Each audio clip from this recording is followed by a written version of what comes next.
Well, this is an interesting case because you and I slightly disagree about what I think. So here's what I think. I went in to see this. It was one of those movies in which the reviews were embargoed until today, and which is always kind of a bit worrying.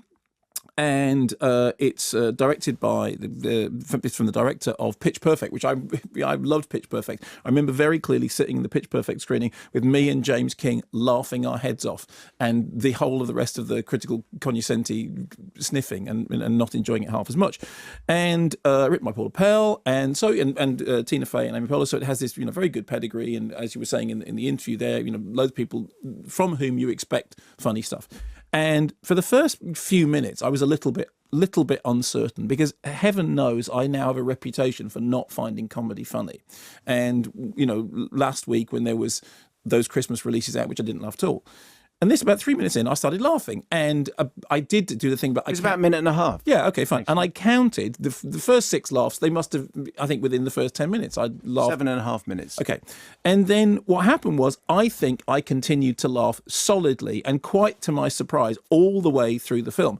You think that actually 2/3 of the way through the film I stopped laughing, and it may have been as much. And the key to that is this: when the film works best, there's the whole thing about the writer going back to her own diaries and drawing on personal experiences of sibling rivalry and all that sort of stuff, and that works very well. And then halfway through, the film sort of turns into Animal House, that they go back to their parents' house and they go back into their own bedrooms when there's the Xanadu poster on the wall, and it's like an 80s mixtape happening all over again. And this is the central gag, is that there are people who are now grown up but are sort of trying to rediscover their childhood. But then they just decide to have a party, which is fine. Then they're trying to get the old gang back together again. And then the party itself, which, as you said there in that interview, sort of becomes increasingly overcranked and increasingly bacchanalian and increasingly like all those, like Bad Neighbours or the other films that we've seen. And it is true that as that happens, it becomes rather too indulgent and the laughs do tend to go down. And at that point, it then starts to rely almost entirely on the comic chemistry of its leads, because even when the film becomes ramshackle and chaotic and undisciplined,